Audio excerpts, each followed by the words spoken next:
I do think Genshin should have the skip button because clearly a lot of people want it. So might as well, right? But I don't think the story should be skipped because I like the story.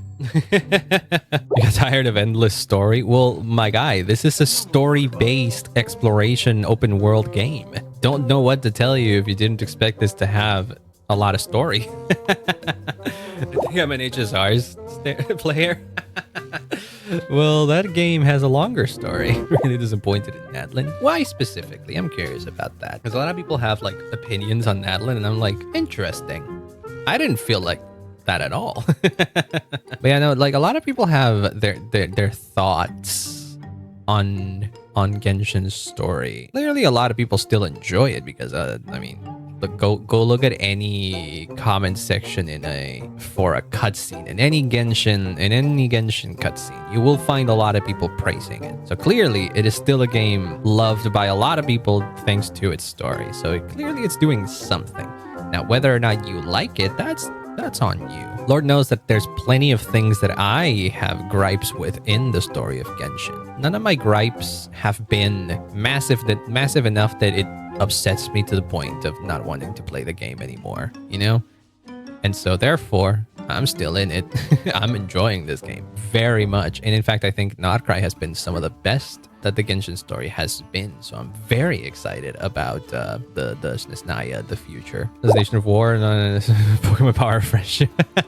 Well, that's because you made your own idea of what you expected the quote-unquote Nation of War to be. I think by the time we got to Nadlin, I think Nadlin exemplified itself being the Nation of War. That might have been a misconception from a lot of people like early on. I guess when you hear Nation of War, you think that they're all warmongers and they all fight each other, and sure, I guess, but I don't know if that was like ever implied by the text in Genshin prior to Nadlin's release. We didn't really know much about Nadlin before it released. And then Nadlin came around and we saw the reason why it was called the Nation of War, and it's because it was in a constant state of war against the Abyss. So instead of it being like the inner clans fighting each other, it was more so the clans uniting together to fight the common enemy that was the Abyss. And I thought that was cool. But yeah, I can understand why some people maybe don't vibe with it. I feel like if you go into a story with the expectation of this is what I want to see in this story,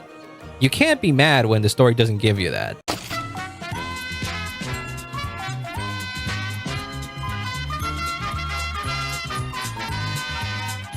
Like, if I go and play, I don't know, Petite Planet and expecting a game where there's going to be a heart-wrenching story about, I don't know, loss and tragedy, I don't think that's gonna happen because Petite Planet is a cozy life sim game. And it's a similar situation to Genshin. Genshin, I feel like a lot of people want it to be this grim, dark, fucking everything is fucked, everything is depressing, people die all the time. I think a lot of people want it to be like that, and Genshin is just simply never going to be that. If you go in with the expectation of wanting it to be that, you're gonna be disappointed when the game isn't like that because it never set itself up to be that.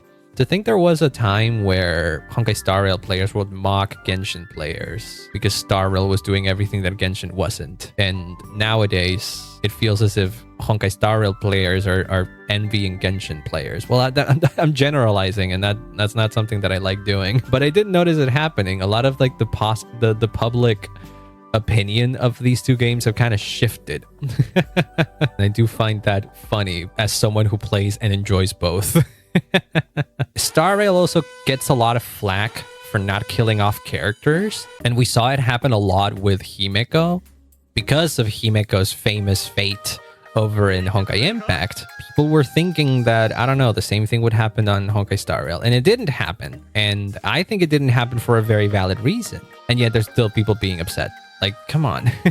There's some people that simply just will not be happy. There's always going to be someone that's going to God fucking damn it.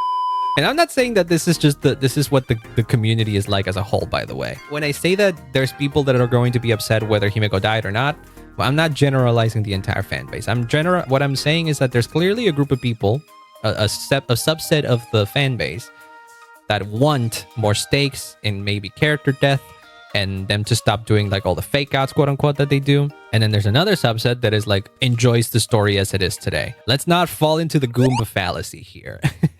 If you don't know what the Goomba fallacy is, it's an idea that was brought up on from the internet, which is interesting because it's like internet vocabulary, but it's got like a Wikipedia article and everything. It seems like a real philosophical idea, which is funny because it's Goombas. This is the so-called Goomba fallacy.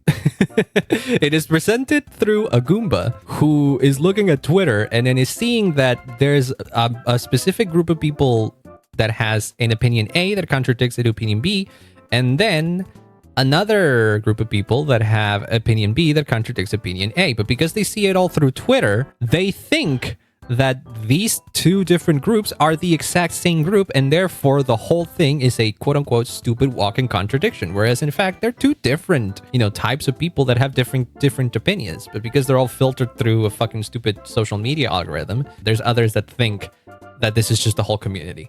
So for example, imagine that opinion A is, I hate when Honkai Star Rail doesn't kill off characters. And then opinion B is, I love that Honkai Star Rail decides to not kill off characters. Like, these are two contradicting opinions, and that's fine. People have different opinions. You can have your own perspective on things. But that doesn't mean that that's just a representation of the whole fan base, right? It legitimately is like a great way to represent this problem. It really is.